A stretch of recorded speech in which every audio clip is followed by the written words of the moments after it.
Yeah.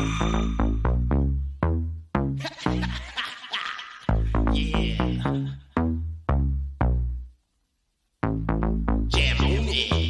Yeah, we know. Yeah, Carlo, you gonna rock it, right? You gonna do it now, right? Yeah. Hey, Carlo, what's the name of this again? Good morning, everybody, and welcome to our ICIT workshop, where we're going to do a human-centered design thinking project where you're going to give us ideas on how we should recover, plan, and prepare. Each section will be limited to 15 minutes.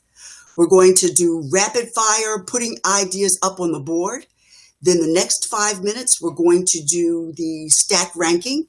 And then the next 5 minutes, we're going to determine which ones are most important and least important for us to put into our report. This panel will be moderated by Patrick Bevel. He is the CIO of the, you got a lot of letters in there. I'm a sister, Joyce. Yeah, he's a CISO, and he will start off by telling us which agency he's working for and introduce the rest of the team. Patrick? Okay. Good morning, everyone. As Joyce mentioned, I'm Patrick Bevel. I am the Chief Information Security Officer at the Federal Retirement Thrift Investment Board. Most people know us by the retirement plan that we operate, known as the Thrift Savings Plan. So we are the official retirement plan for the federal government and now for the military. And I want to point out that I'm here today moderating the panel as a cybersecurity expert, not representing my agency. So any opinions expressed are my own and do not reflect the views of my agency. Thank you. James? Yes, thank you. Good morning. Hello, everyone. My name is James Lewis. I'm a security solutions architect for Trend Micro. Stevie? Good morning, everybody. My name is Stevie Hamilton, and I'm with the Department of State at the Global Engagement Center. I'm a director there for our interagency and international coordination cell. Thank you. David? Good morning, everyone. My name is David Meltzer. I'm the Chief Technology Officer at Tripwire. And Dr. Jim? Hi, everyone. Good morning. My name is Jim Liu. I'm an associate professor at Johns Hopkins Carey Business School, and also I run SOCAT. Great to be here. Okay, so no answers are out of line. Whatever you put into the chat, it will be put up here, and it's anonymous. So we're not going to, it's non-attributable. So whatever you say will just go on the Jamboard. If you have used Google Jamboard, it's an electronic whiteboard that you can do a lot of design kinds of things, which design thinking is all about. So we're going to get started. If you can see on your screen, hopefully you can see it, and it has the legend. So pink stickers mean that it's a challenge or it doesn't or it did not work. Blue means that the idea that you put forth is in the works. Green means it's ready for implementation. And orange means that maybe it's under consideration, you're still talking about it. So let's get started with the first one, which is recover. Some of the panelists have already put down some of the ideas that they are thinking about as far as recover is concerned. So I will turn it over to Patrick, and let's go. Thanks, Joyce. So yeah, as you see here, the panel brainstormed a little bit and came up with some ideas to throw out here. We actually are open to feedback on the color assignments that we've made. If you have different opinions on the level of maturity or readiness for some of the topics that we've thrown out. I'll get the conversation going by talking about a highly topical and relevant recover activity that we all experienced recently, and that's COVID. I think everyone on the panel and also I myself had to react to COVID, and we all faced unique challenges. And I want to tell you a little bit about one that we had to overcome at my agency. We had fortunately had encouraged a lot of telework prior to COVID, and so our VPN infrastructure was ready to handle a lot of the load. But what we found was there was some fine tuning required to make tools such as the platform we're using today work. As you know, we're all collaborating today over various video conferencing tools, be it Teams or WebEx, or even a platform such as BizBoard. But one of the challenges we found with that is that the voice and video data associated with these solutions is heavily network intensive, and it was causing performance issues on our network. So we had to come up with ways to do smart routing for these tools such that the voice and video portions of our calls were sent directly to the cloud, while any data or screen sharing or file sharing was routed back through our VPN infrastructure to protect our data that way. We found that worked really well, and we did a similar thing with Microsoft Teams, and we also did the same with Cisco WebEx. So that was one experience, and I guess I want to throw it out to the rest of the panel to talk about their experiences with COVID. Let's start with David. Thanks, Patrick. At Tripwire, we have a number of consultants who have generally been on the road working with federal agencies on site as well as commercial companies. What we found was, in the short term, there was a big push around remote work for employees and long-term contractors. But when you're thinking about recover and particularly incident response or dealing with an emergency situation, you definitely need to be considering, and we're starting to see some of our customers and partners really consider, well, what if I really need someone here in an emergency? How do I get someone onboarded remotely in a day if I have to go deal with something very quickly? And so think about your processes within your own organization of, how would we handle that? Have we adjusted to those kind of use cases, as well as the general remote workforce that we've all been dealing with this year? Thanks for that, David. James, how about you? Sure. Thank you, Patrick. I know in our organization, obviously, a lot of folks weren't ready for COVID. And if you don't have a work from home initiative in place, that can really create some challenges. So with our organization, we found ourselves in a position where we had a lot of our existing customers having to use personal laptops and personal equipment at home, which is not properly secured. So we started two initiatives, I would say probably back in March. A lot of our existing customers, we offer them 6 months free for their personal machines to make sure that they were properly secured from web, antivirus threats, and that sort of thing. And then we also set up a COVID resources page that gave them a lot of background information about protecting themselves, their system, their home infrastructure, and just the latest updates on COVID. So it was just really good. We felt that we had this corporate social responsibility. We acted quickly on it, and we're still here. So that's great, James. I'm sure a lot of your customers found that extremely helpful. Stevie, can you tell us a little bit about your experience at State Department? Yes, thanks, Patrick. So State Department, we're in a unique situation where the majority of our workforce resides overseas. And so COVID really put us in a very interesting spot to conduct foreign policy in a scenario where we had to quickly adapt to remote work. And so for us, I would say one of the things that we, for a lesson learned for us and immediately in the recovery phase, was how do we ensure reliable and secure remote access to core business applications? And so obviously we, along with the rest of the government, went to Microsoft Teams. However, accessing those core business applications remain a challenge. So the department has, stood up a task force to kind of look at how we can implement better data management, enable greater functionality, and really make more applications that's core to our business operations accessible by web browser. Thank you. Thanks for that, Stevie. And then finally, Jem, as an educator, I'm sure you face some pretty unique challenges. Tell us about that. Sure. So, at Johns Hopkins, we're doing most of our teaching online through Zoom, and we share a lot of notes back and forth with other faculty. And also, in regards to like meetings. Most of it for my SOCAT company, the engineers, we use a lot of Slack, and we're still trying to figure it out. And we keep asking people what are the best practices in their recovery. Thanks for that, Jim. Okay, so we have some ideas, and we got the conversation going talking about COVID.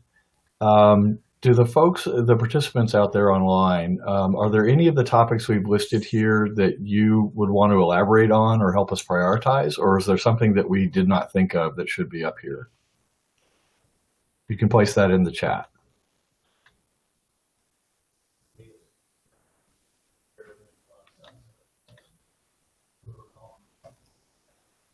Okay, while we're waiting for some additional input, I think we can zero in on some of the other topics that are up here.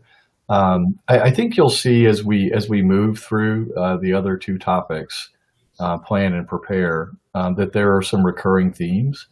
You'll see that we mentioned the cybersecurity framework and also CMMC, and there are some other sort of frameworks that we have listed here, such as the NIST Risk Management Framework, ISO 27001 and 2, and then, of course, IEC 62443.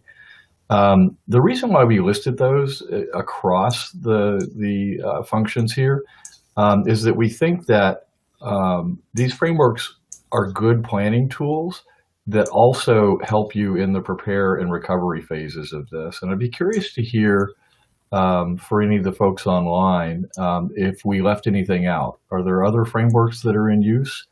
And what are your thoughts about the utility of the frameworks in planning, say, versus recovery, or in preparation versus planning?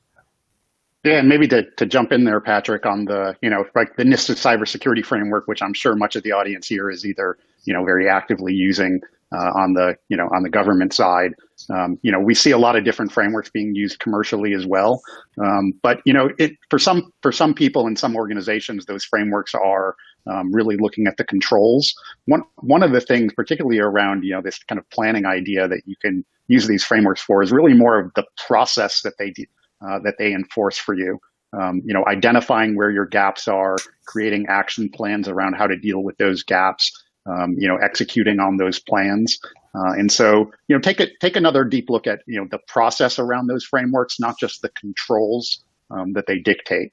I think that's a handy tip. Yeah, I appreciate that, David.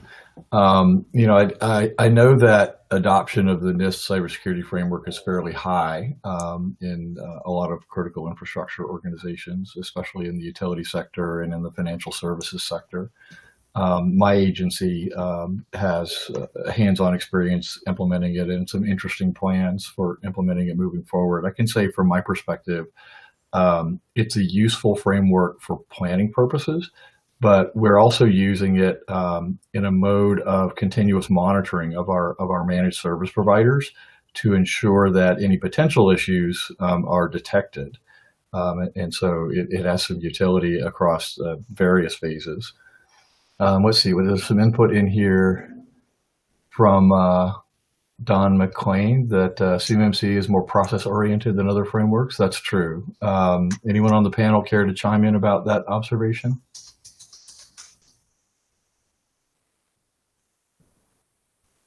No, okay. I don't know if that means not all hands-on experience with CMMC yet. I think a lot of us have heard that train coming for quite some time, and the degree to which it's been implemented outside DoD. I think the federal agencies, civilian agencies, are looking at it as possibly the way of the future. For the way that we monitor 800-171 compliance. But it's not something that we're expected to comply with today. Hey, Patrick, this is James. I'll jump in right quick. And to Don's point, right, a lot of us are still getting up to speed on what the full CMMC is going to look like. So, yeah, processes are typically going to be a challenge, but we just kind of have to figure out a way to work through, but more importantly, understand why it exists, right? And cybersecurity frameworks, they're in place for helping with risk and bridging that gap between technical folks and business units. So CMMC has its own purpose as well. So as long as as we're going along this path, this train isn't going to stop, that we have a clear understanding of what it is, what the levels are, and how is that going to, move forward so that we can all adapt to it. So. Yeah.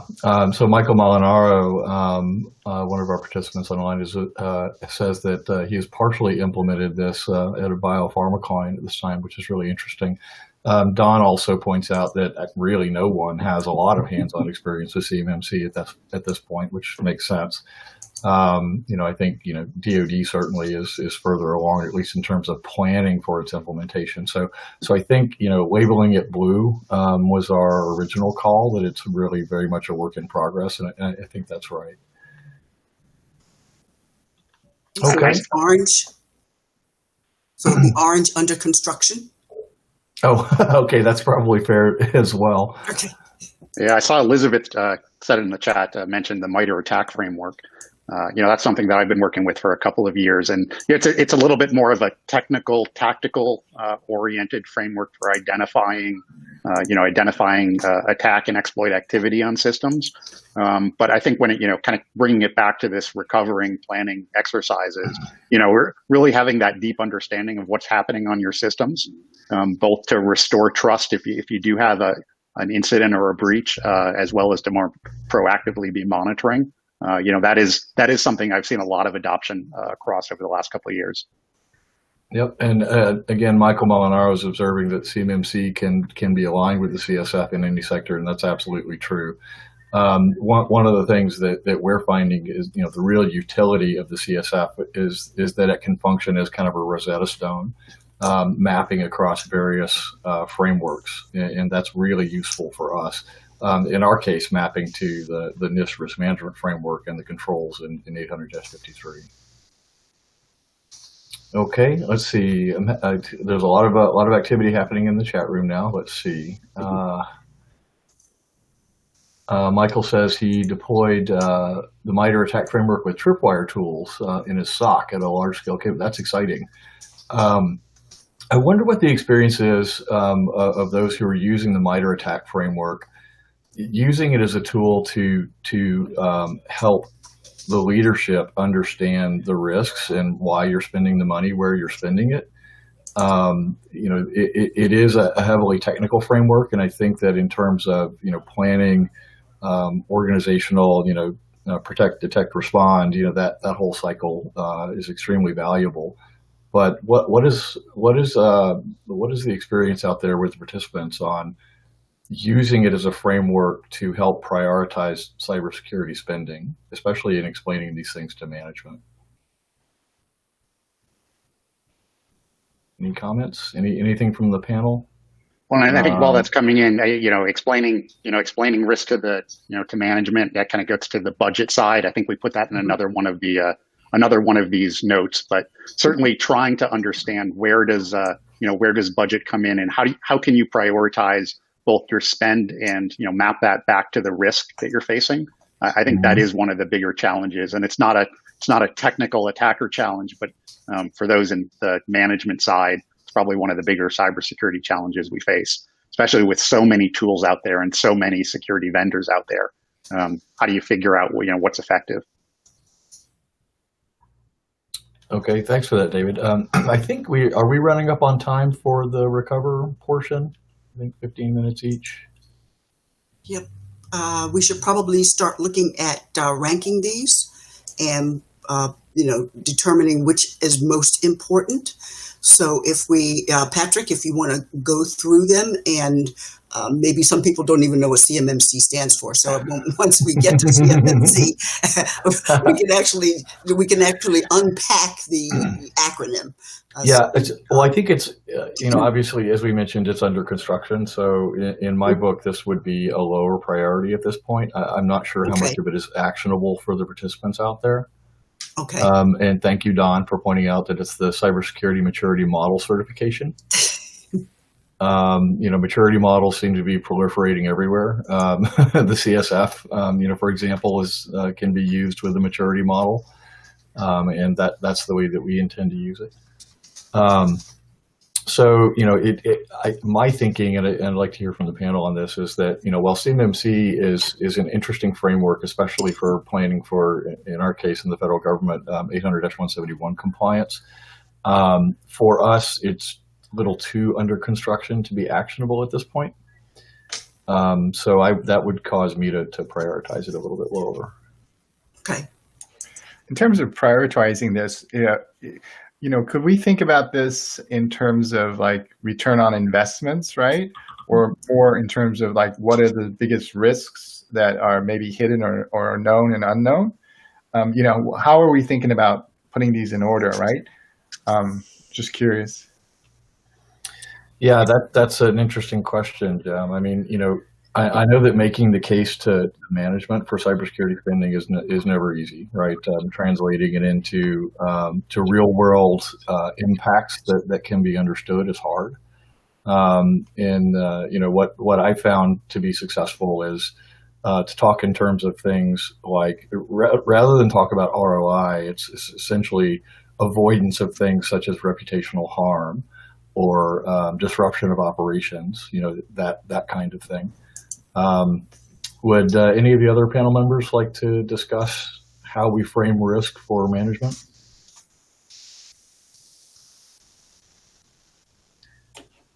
I would. This is Stevie. So I really appreciate. I think you guys have raised some very key points.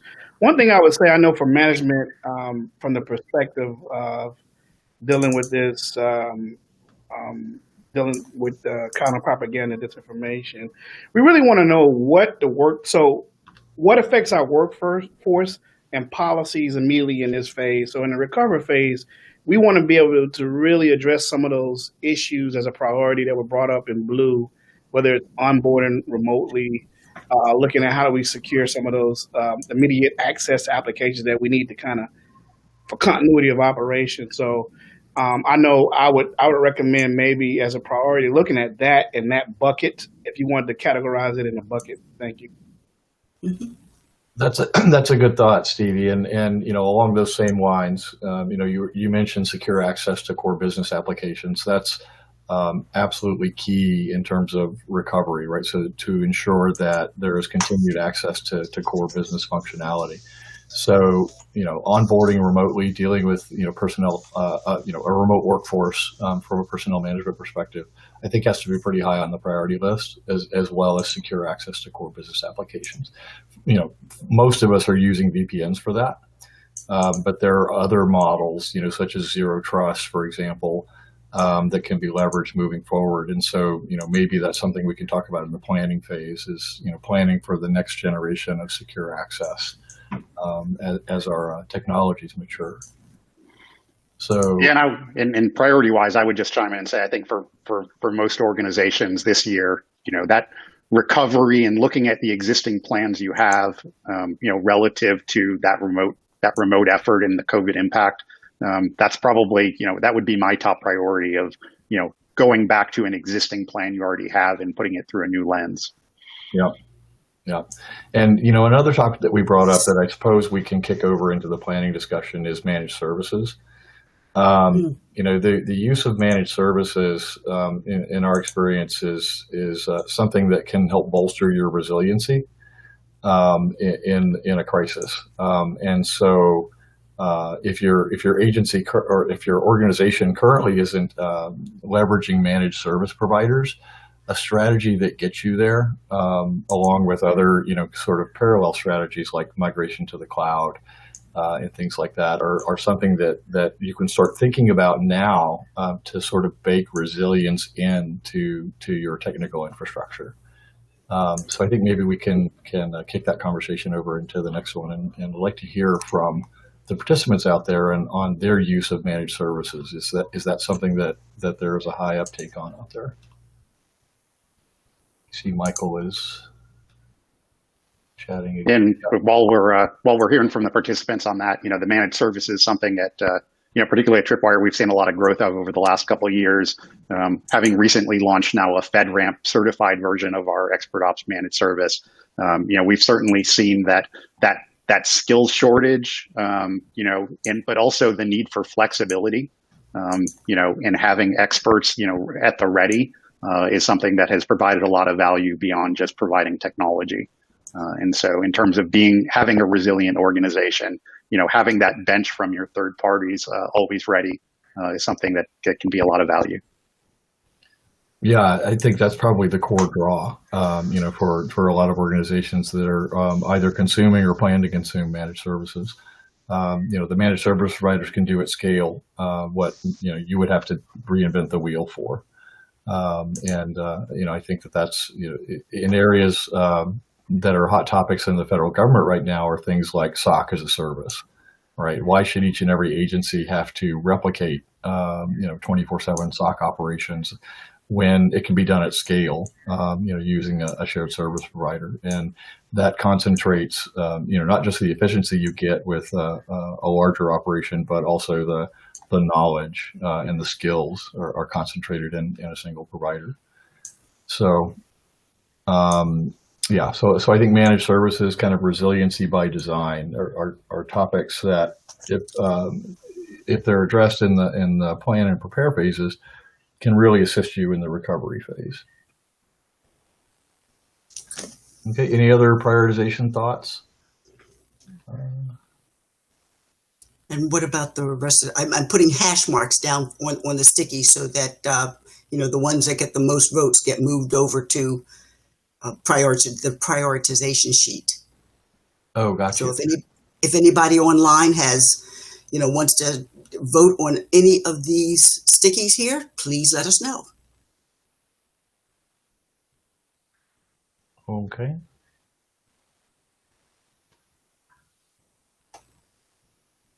I don't see any comments rolling in. So I think, what we have up there so far with prioritization of workforce and secure access to business functionality.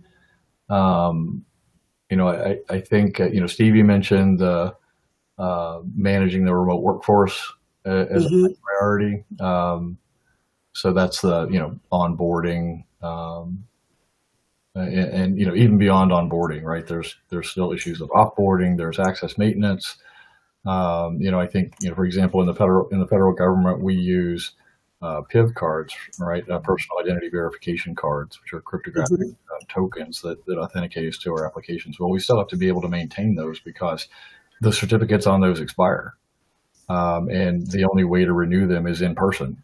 And so we still have to have that process functioning.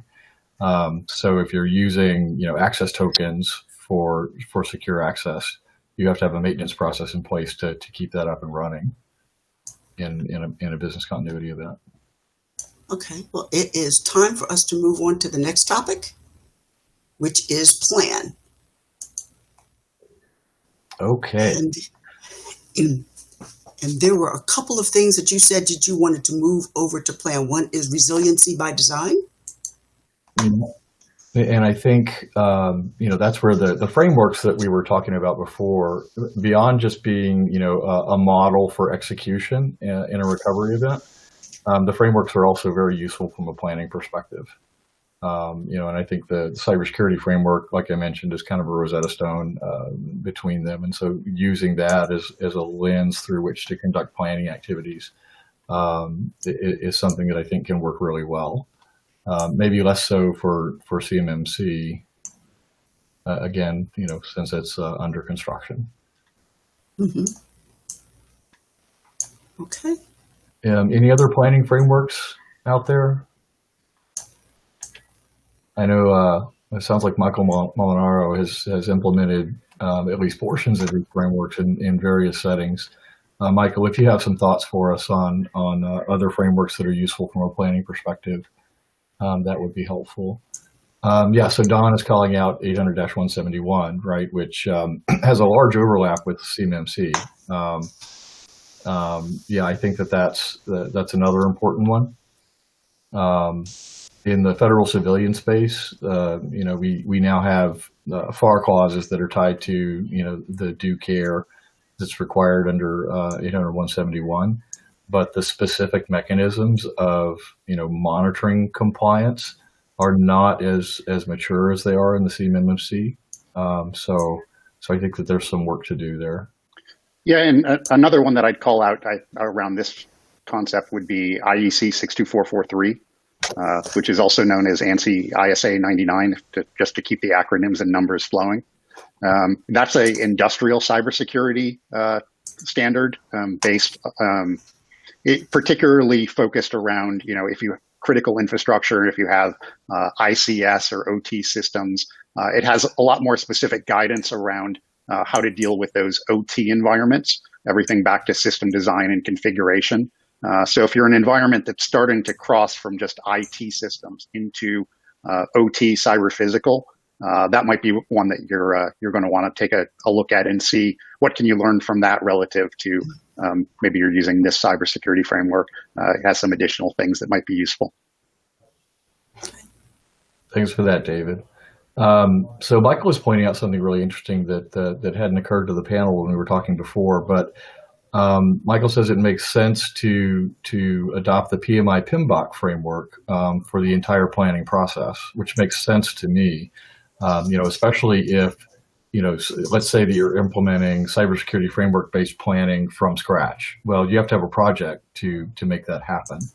And so, establishing a PMO to handle the planning process, and even on the backside, a project management approach to validating that if you're using it as a compliance framework, that what you have in place actually meets the requirements is kind of a project in its own right as an ongoing function.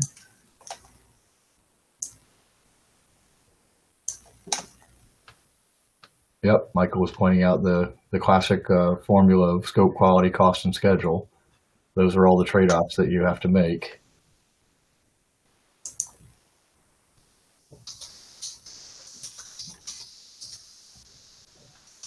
Okay. What's the scope, quality, cost, and Schedule.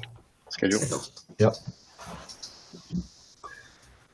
One of the other topics that we brought up in our initial brainstorming session about planning is that, planning for the cyber workforce is critical because, if you get to a recovery event and you don't have the skills, it's going to hamper your recovery efforts. And so the process of ensuring that you have identified any skills gaps in your organization to both prepare and to recover is an important one, and that has to start in the planning phase. I know in the federal government we're using the NICE framework, the National Institute for Cybersecurity Education. They have developed a framework for identifying the required cyber skills that are needed not just in your technology shops but across your organization. For example, some expertise in cybersecurity law is required in the legal functions of most organizations. And if you don't have that in-house, you need a plan to acquire it, through some other source. Is anyone out there using frameworks like NICE to identify the required cybersecurity skills for your organization?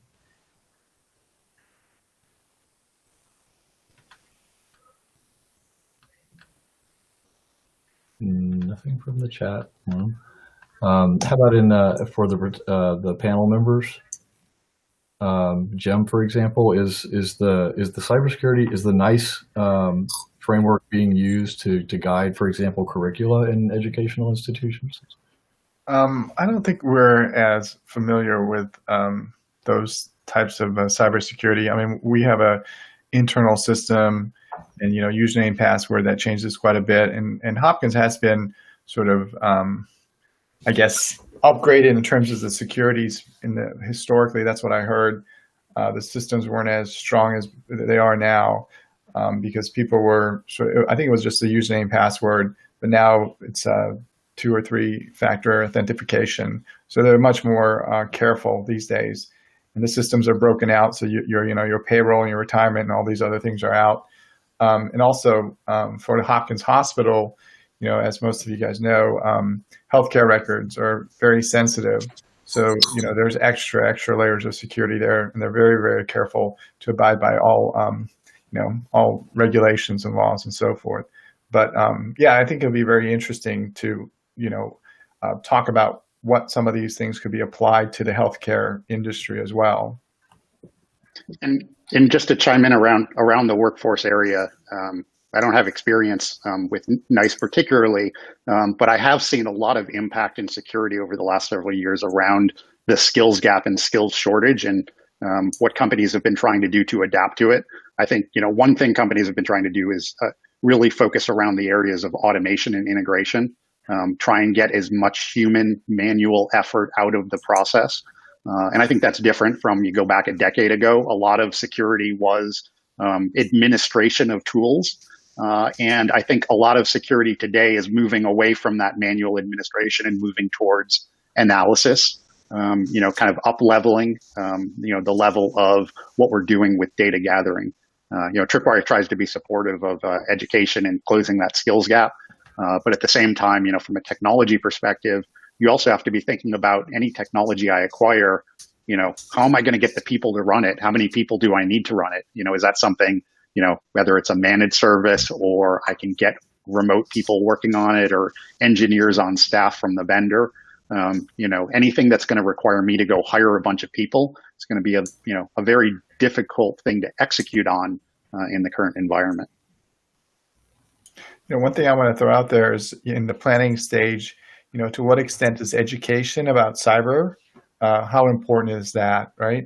And I've seen some videos about certain things that, people have attacked in the past, and it was very enlightening to sort of protect how I would interact with technology.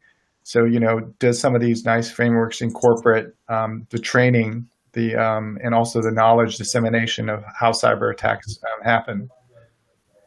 That's an interesting observation, Jim. So right now the NICE framework is about kind of identifying the cyber skills that are required across an organization. But to my knowledge, I don't think anyone has worked a threat component into that tells you, okay, amongst all of these skills that are required for an effective cybersecurity operation, how do you allocate these skills based on threat? I haven't seen that analysis. And that's something that I agree would be very useful. So we've got interesting observations about the NICE framework in the chat room. Everything from, this is the first time I'm hearing about it, to, this is being used at Carnegie Mellon. That it includes NICE framework material in one of their courses. AFTAB points out that NIST is using the NICE framework for the workforce. That is true. It has been adopted by NIST as a standard. There's an observation that HIPAA is another specialized requirement that is going to be critical for healthcare organizations. So that's a skill that you have to either plan to acquire or train for in your workforce. Don's pointing out where what in SP 800 181, which is the NICE framework, correct? Is that right, Don? Mm-hmm. And then, yes, Drew is pointing out that Carnegie Mellon is his alma mater and that they're using the NICE framework there. Thank you, Drew. Okay. We have 5 minutes. We have 5 minutes on this topic, so go ahead. Okay, so one of the other topics that we brought up before, and I wasn't sure if it was a conversation that was finished, was for budgeting, right? Obviously, a big part of the planning process is how are you going to pay for everything that you plan to do, and communicating cybersecurity risk and strategy to management is always a challenge. Jim mentioned earlier the concept of ROI. ROI is a little bit problematic in some instances, right? Especially when you're talking about cybersecurity risks, because the return is only shown, if in fact some risk materializes, right? Which is not the best of circumstances, and you certainly don't want to wish for return on investment if the way that you demonstrated is through something catastrophic happening. Rather, it's kind of the avoidance of things like I mentioned, reputational harm and discontinuity of operations, poor service levels to your clients, right? Or in the case of my organization, our participants and beneficiaries. So any other thoughts about the budgeting process and how to communicate cybersecurity needs in it? Don brings up an interesting question. Does cyber insurance have a place here? I think it could. I'd like to hear from the rest of the panel on the concept.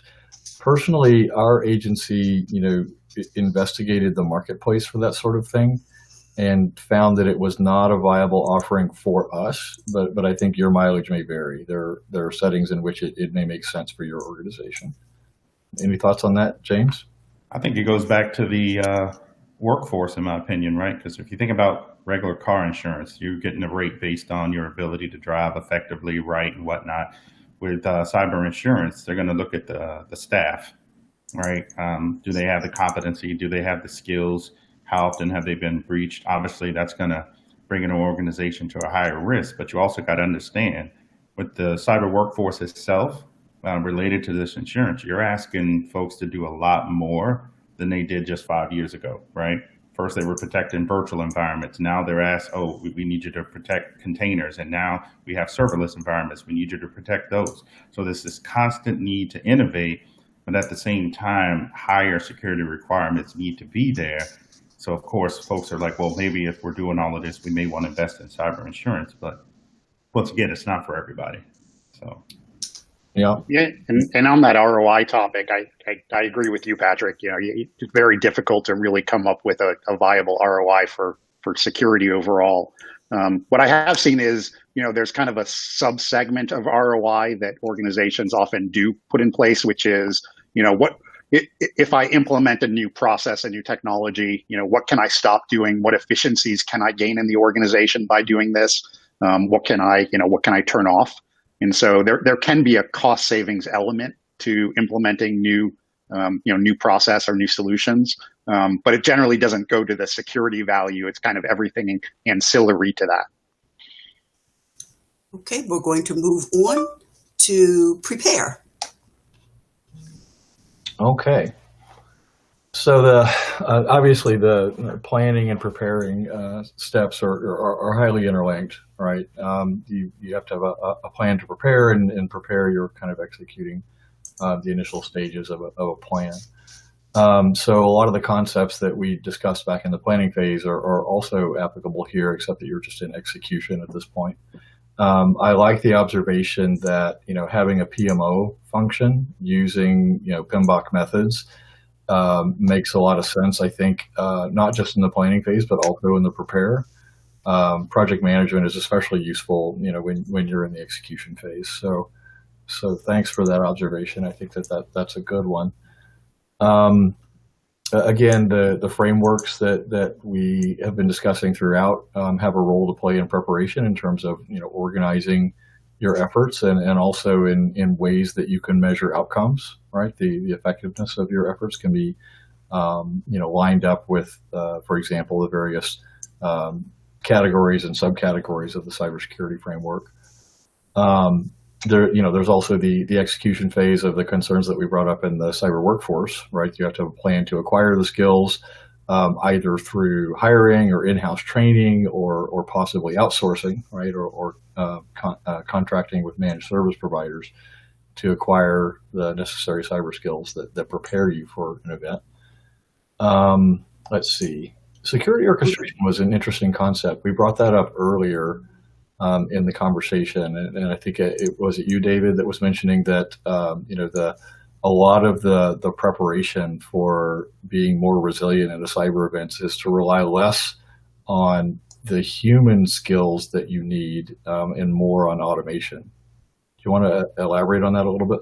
Yeah, sure. You know, security orchestration can, you know, and there's kind of an emerging industry around this, you know, SOAR. People hear the terms around these automation tools, but I think you can think of it more generally as, you know, a concept or a process, not necessarily an individual tool. Think about in terms of, for all the different security tools, IT tools I have in place, you know, where is that manual effort?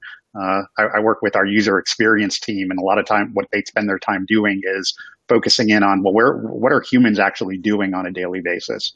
And figuring out, well, are these two systems connected together? Can I make this, you know, work more effectively? If you move outside of security, there's this whole growing, you know, high growth industry of RPA, robotic process automation. And security is just kind of like leveraging that concept around this SOAR idea of just what can we just get bots and robots and APIs connecting together to go do for us what we, you know, years ago we were just all doing ourselves. I have a question regarding is there a cyber a QSMO that people can go to understand best practices and also understand what are the best managed services or shared services that people are implementing across the government? Is that available, Patrick? Yeah, so it's interesting you bring it up, Jim. So the QSMO effort, that stands for Quality Services Management Organization, it is a part of the IT modernization plan that's basically taking a look at federal shared services and looking for ways to modernize those services and to fill any gaps in the services marketplace. A good example would be SOC as a service, right? There's a big push in the federal government to both consolidate SOCs inside agencies that have a federated environment with multiple SOCs, and also, for agencies to outsource their SOC capabilities to a federal shared service provider rather than building them in-house because of the issues of scale and expertise that we talked about earlier. So yes, the federal government is in the process of designating quality service management organizations to begin to implement core functions like payroll, personnel scheduling. Grants management is another hot topic in that space. And also, DHS has been designated as the Cybersecurity Services Quality Services Management Organization. And DHS has some initial offerings in that space and is putting together more to start to address the gaps. The federal government is definitely moving in that direction of providing more federal shared services to help the government operate more efficiently, especially regarding cybersecurity and other core shared functions. I had a question on, let me see, we were talking about, let me go back for a minute here. In security orchestration, I think like David pointed out, there are a lot of buzzwords around that right now. I know I'd like to hear perspectives from any of the other panelists about their hands-on experience with any type of automation in the security domain. James, how about your company? Are you folks engaging on that front? Absolutely. I mean, automation is the key, and probably where we're seeing a lot of that is going to be on the DevOps side. We have a lot of folks that are transitioning over to cloud. They have certain things that they need to protect. So we're seeing a lot of incorporation of those type of tools like Lambda functions to offload certain things. But I think the key there is to try to reduce the human error. As David was saying, just automate anything that you can if it's going to help with anything around efficiency and increase your production, then that's probably the way to go. But yeah, we got a lot of efforts around that. Yeah, thanks, James. I think that's right. So, maybe part of the prepare, both plan and prepare is the acquisition and implementation of strategic technologies, right? That's going to make you more robust in a recovery situation. So security orchestration definitely fits the bill. Jim, can you shed any insight on what's going on in automation in general in academia? I know we have discussed, AI and machine learning. Sure, absolutely. I mean, from the ivory tower perspective, we're always looking for more data and some hard problems to solve, right? And I think cyber is really interesting to the extent that, organizations can provide some of this data, right? And I had a conversation actually with a bank, and it was like one of the largest banks. And, I was asking them, what are some of their problems that they're trying to solve? And it was really interesting because the bank, and I think this sort of rings true across many organizations, they see the data that they have and they try to use their own data internally to try to solve their problems, right? And then I challenged them. I said, hey, would you ever, use outside data outside of your bank or outside of your organization? And they kind of said they didn't think about that, but they would. But then I said, do you think it would be, important to understand, both the inside and the outside data to create, prediction models? And they said, yeah, absolutely, that would be beneficial. And so I was sort of scratching my head because, at the end of the day, we have the technology tools, the machine learning and the AI and so forth. the issue is, do we have access to the right data? Are we using all the data that's available across agencies? Are we using external data, outside data, alternative data? And if the answer is no, then we're not building probably the best prediction models for sort of predicting cyber threats and so forth, right? And so that's something that, I was thinking about, and I think it's challenging. And the more I learn about agencies and culture of organizations, I think that's one of the, difficulties that we have to, it's one of the challenges that we have to think about, right? And a lot of that is, I think, engaging people in the conversations, the difficult conversations, right? But, with that said, I think we've made tremendous, moves in the right direction. Some things that I think about on the cyber side is, now that everyone's going to be doing these sort of online meetings, what does that open us up to, right? Now that you're going to be accessing your systems remotely, and you're going to have a pipe. Is it secure? Yes or no? Are you going after data there?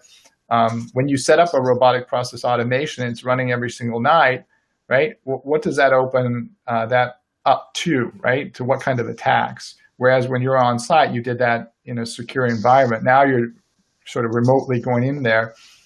Is there any dangers? And is there stuff that we're not thinking about? So, as we look forward and we're preparing, for the future, what are the risks that now exist because of how we're working with each other? Whereas a year ago, prior to COVID, did not exist because we were all inside the agency or the organization sitting next to each other, right? So those are the things that I'm thinking about. The other thing is, how do we use, data as it becomes available external to the organization that maybe you're working for, right? And, what are some of the how do you make a case in your organization if you never went outside to get data to create a prediction model on cyber threats internally or externally, right? That's a tough one to do, because people will always ask you, what's the ROI? What's the ROI? And then again, you're stuck in the difficult situation. It's hard to justify a cyber spend on an ROI story. But when you were talking about it, I was thinking about safeties and cornerbacks on a football team, right? You need them there, but you only recognize them whenever they blow a play, right? And then but you still need to pay for the best cornerbacks and safeties, right? And so that's what I was thinking about. But I'm just trying to have a little fun here. But that it's hard to calculate what's the return on an investment for your cornerback and safeties, right? Yeah, it's defense, and you have to prepare your defense. So maybe that's the argument people should be thinking about. And I would just say thanks for that. Just to add on before we run out of time, is that as a consumer, as a customer, as a client, I think one thing in the prepare phase that we need to really highlight is the change management aspect of this. How do we develop the internal and external communications that's going to be required to change, the changes that Jim just talked about? How do we promote a supportive remote work culture where it's going to be required as we look at these sort of things? And then finally, how do we test these ideas? I think it was brought up earlier with our workforce and with our senior leaders. Thank you. Yeah, and Stevie, just to chime in on that, I'm here in Atlantis, which means we don't talk about football. We only use baseball analogies this week.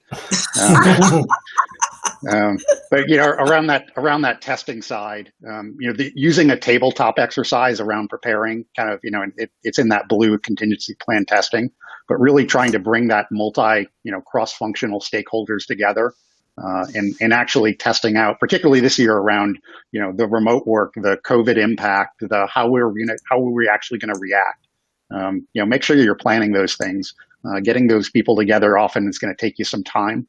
And there's a lot of third parties out there that can help you set up those kind of simulations as well. Yeah, thanks for that. Those are good observations, David and Stevie. One thing that occurred to me while Jim was talking is that one of the obvious candidates to acquire from an external source would be threat intelligence, right? Because you can't really develop all that stuff in house. I know Stevie, in your end of the world, threat intelligence plays a big part in what you do, and you have a communications role in terms of sharing that information. So maybe one way to get at the ROI problem is to show that you're spending in ways that are proportionate to the threat. right? And that begins to make the argument. I don't know if it's a complete argument at that point, but I think it could certainly be tried. Stevie looks a little skeptical about that. Well, I actually agree, because when you look at it, like you said, from our perspective in the field of when we're looking at disinformation and propaganda, when you look at the threat Russia, when you look at the threat China, when you look at the threat with Iran, and you look at what we're spending compared to what they're spending, the argument should be very crystal clear. So I'm laughing in the sense that yes, absolutely. Yes, you don't want to be outspent by the threat actors, right? That's a kind of a floor assumption. Okay, we have 3 minutes left. Okay, some interesting observations out there in the participant space. Let's see. Michael was pointing out from our discussion previously that cyber insurance is something that he definitely has a use case for, and has done that in companies for over 10 years now. So that's good. Like we were saying, there is a marketplace for solutions there. And it's not for everyone, but there's a definite use case for cyber insurance. And I think someone correctly pointed out that types of insurance are required as a part of CMMC. I'm not sure if that's cyber insurance, if someone could clarify that. But I know that, you have to be bondable, right? Insurable, in order to pass those vendor checks. Let's see, some other observations about the planning phase. So I think we have just a few minutes left. Do we want to try to prioritize within here? Yep. Yes. It sounds like workforce, again, is one of the ones that is high in terms of prep time required. I like the ideas of, kind of planning and then a strategic implementation of kind of the next generation of technologies that are going to get you those efficiencies. Especially when you're in recover time, robotic process automation. There's any number of tags, I guess, that we can put to that. Security orchestration, robotic process automation, machine learning, AI. There's a bunch of different things that we can apply to that. But I think planning and preparing those technologies to play a role in your eventual response is a good way to bake in resilience. And also lessen your dependence on, human actions and decision making in a crisis. Let's see. Oh, Catherine's just putting some administrative notes out there. What else to prioritize here? So security orchestration, I think, is up there. Yeah, we talked about orchestration a bunch. A couple people chimed in around that PMO, project management, being important. I would support that one as well. I agree, and I think robotic process automation, security orchestration, those kind of go together. As James pointed out, there's a DevSecOps component to that's critical, especially in the prepare phase. You have to bake security into your applications, right? Otherwise, you'll be in an endless loop of recovery. Let's see. Yeah, acquisition of tools and technology. That's right up there, like we were talking about. But I suppose that's one of those technologies that you want to begin implementing now, so that you can, securely collaborate in future events like COVID. Hopefully, there won't be events like COVID, but in future continuity related events. What else? What are we missing here? So should threat intelligence stay here, or should it be moved over to the side, to the parking lot? And where does cyber insurance go? I think we were discussing that most in the planning phase. Okay, because it is there. It is in the planning phase. So so it'll go over here. Bake in resilience. Yeah, again, that goes with DevSecOps and all of that. Okay. Threat intelligence is very important. It's key to planning, preparing for everything. Yeah, I agree. And again, it's about, allocating according to the threat, right? Which is something we're all trying to get much better at doing. Well, folks, I think we're out of time. Unfortunately, we could go on forever with a lot of these topics. But we are out of time. And what we're going to do now for those who are in the audience, we're going to prioritize those and take those that are on the far left and do, so how difficult is it? How important is it? And how difficult is it to implement? And then we'll do, so which ones are luxury items, which ones are strategic, which ones are easy wins. And going back to what Jim kept coming back to is the ROI, or what I refer to as ROV, which is return on value against the difficulty and the importance. But you have to come back tomorrow so that you can see what the results are. Thank you very much for joining us in our very first whiteboard strategy session. And hopefully, if you like it, we will do many more of them in the future. Thank you very much and have a great afternoon. Thank you, everyone. Thanks, everyone. Thank you.